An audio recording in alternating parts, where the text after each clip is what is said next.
It can't be anywhere on any of those things besides Kewanee, you know, in our own performance. And if you let all those other things get in the way, we'll lose this week. So, I mean, and that's kind of what we told them, that if they're not focused right here and right now, you know, the other things to me are a distraction, and you know, those types of conversations are a distraction. So, you know, and I'm not even really concerning myself with the injuries at this point in time. I'm concerning myself with who we're putting on the field on Friday night and what they need to do to be successful. So that's the only thing we're talking about, and that's all we're going to talk about, and that's usually our weekly routine anyways, is to stay focused and just be 1-0 each week. And what happened before and what's going to happen after is out of our control at this point in time.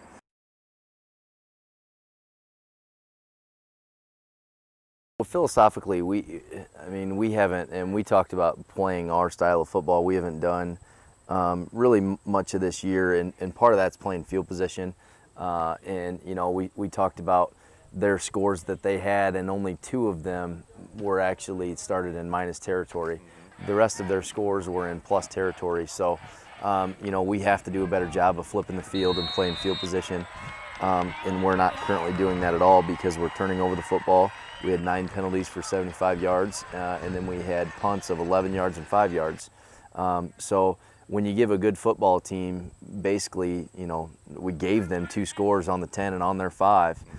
You just can't do that and expect to win games. So that's philosophically our problem right now. You know, it's not necessarily what we're doing schematically on either side of the ball. It's you know, it's playing undisciplined football that's got us the most frustrated. And like I said, a large majority of that is my fault. I didn't felt like we played with a sense of urgency all year, really.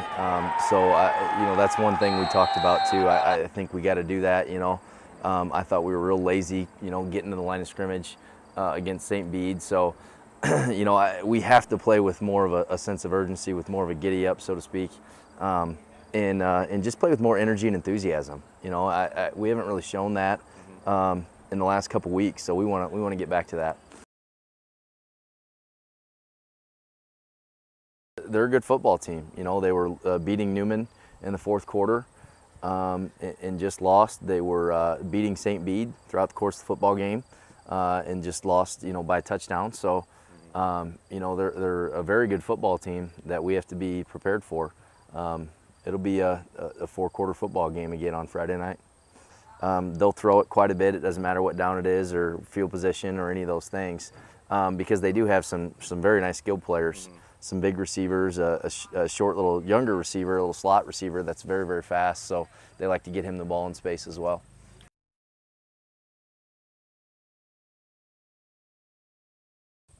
It's been rough. The season's not what we expected by any means. But I think we're going to get our heads back in the game and kind of get everything taken care of. It's never good when you got this many starters that are down. I mean, we put all this work in the off season and everything just to come here. And none of us expected to get hurt, you know. We expect to have a flawless season and just keep trucking. But when people go down, we have plenty of people to go in and take their spot. Nobody's scared to step up and go in and get things taken care of.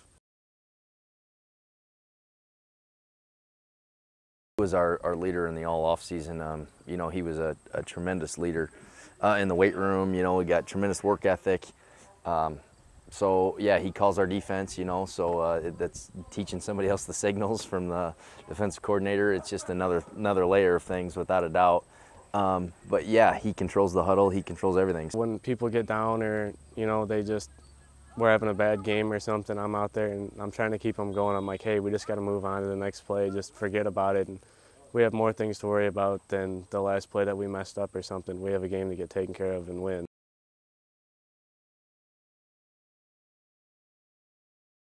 Oh, it's huge. I remember my freshman year, I was always so nervous to go in the weight room because the seniors, they were just so intimidating. And now that I'm a senior and I'm in this position, I feel like I'm trying to get people in there so they're not so nervous. They like coming in. It's fun. You're bonding with your team. It's going to make you better for the season to come.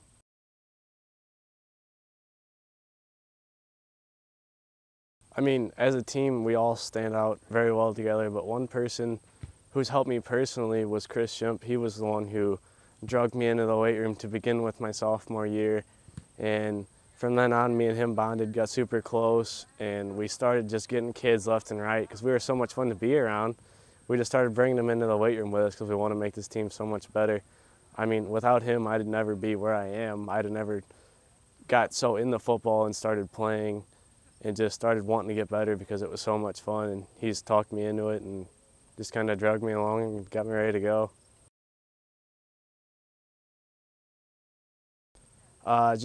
I think getting to be with my brothers and my family out on the field together, having fun and doing what we love to do.